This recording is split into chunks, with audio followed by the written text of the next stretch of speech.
What's up, everyone? My name is Chris Fanzon. You are listening to the Hidden Doors podcast, and today we're talking about five strategies to embrace a new identity, a brand new identity. That is tough to do. Let's see the advice. And this is coming from Harvard Business Review.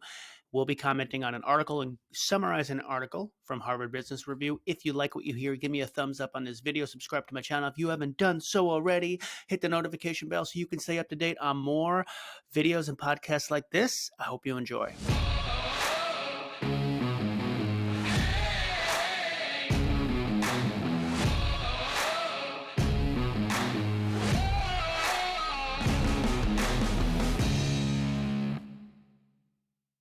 Okay, so we have 5 strategies to deal with a new identity. That is a tough thing to do.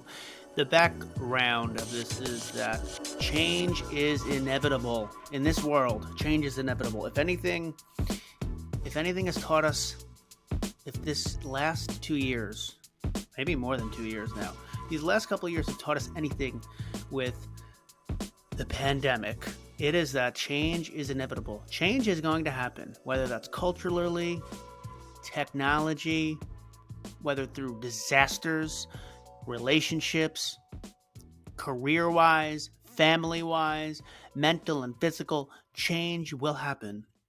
Sometimes it's so tiny over time that you don't even notice the day-to-day. But then if you look like 5 years now, from now to 5 years, it's a big change.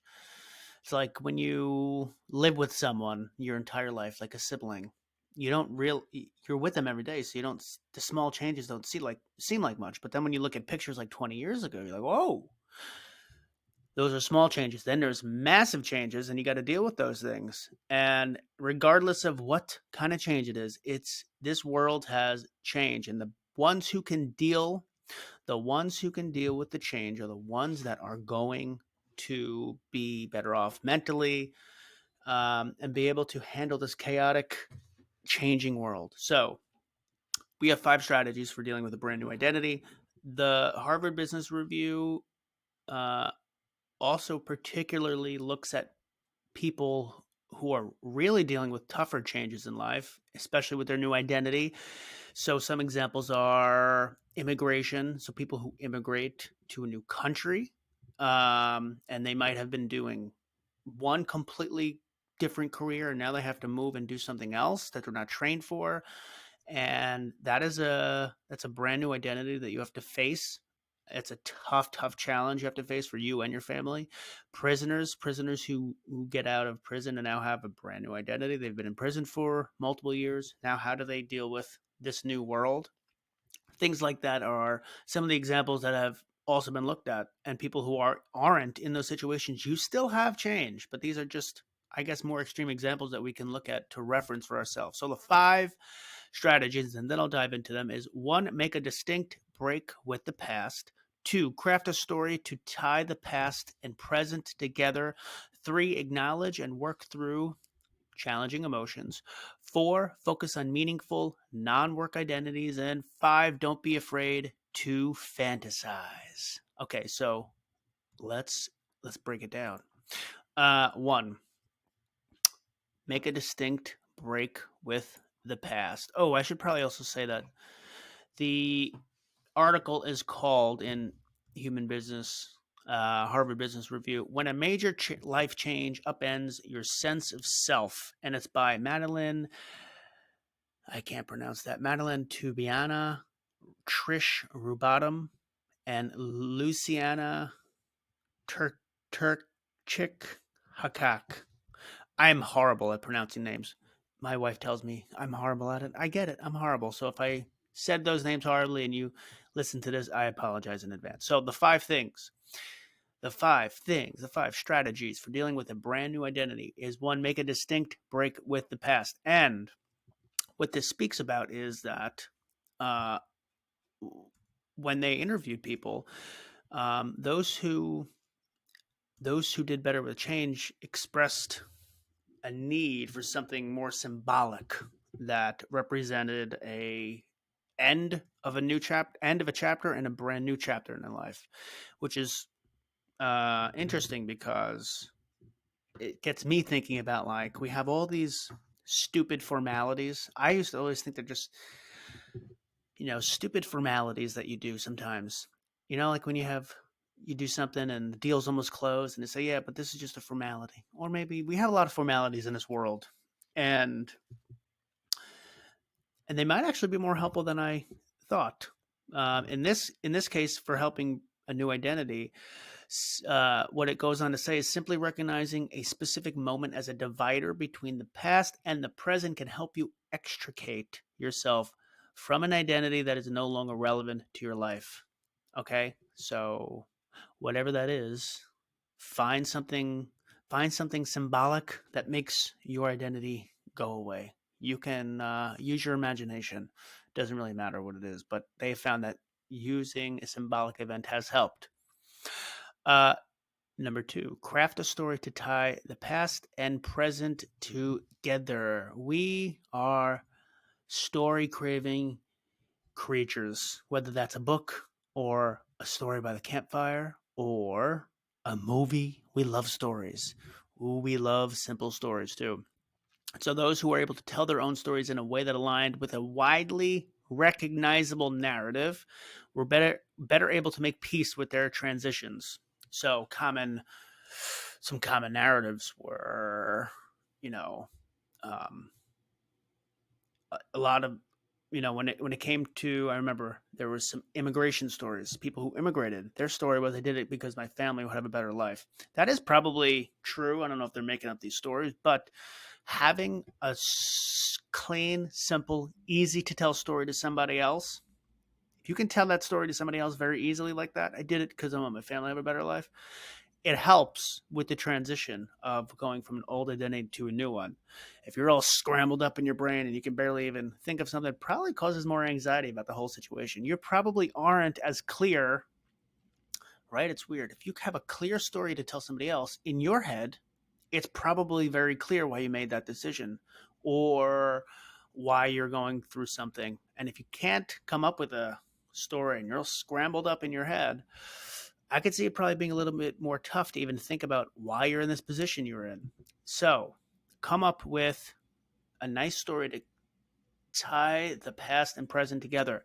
That's number two. Number three, acknowledge and work through challenging emotions. So, people who are able to best embrace new identities were those who were able to recognize the emotions holding them back and proactively work through those feelings.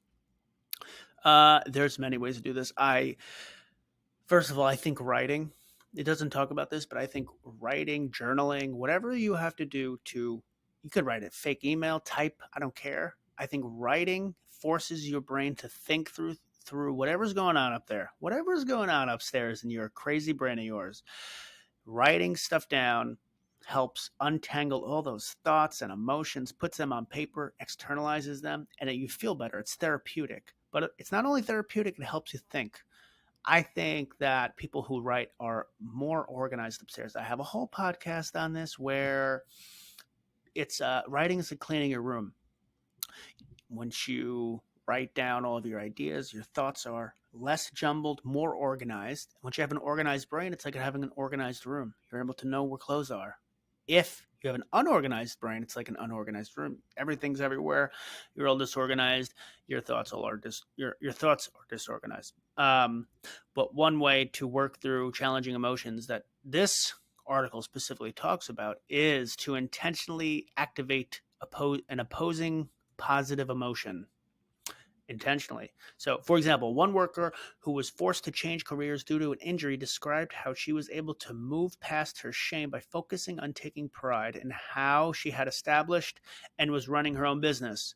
So, you feel like there is a negative emotion or challenging emotion going on, I suggest you write, but then also intentionally activate the positive emotion.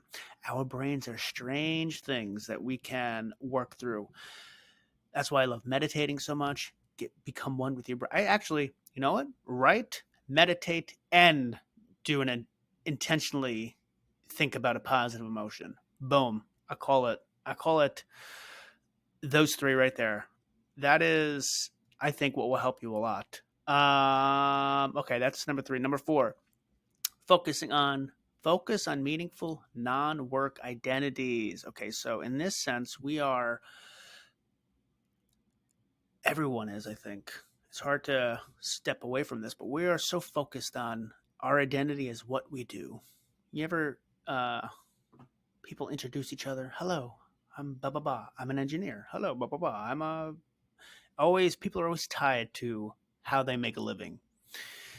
I'm not saying that's a good or a bad thing, but in when you're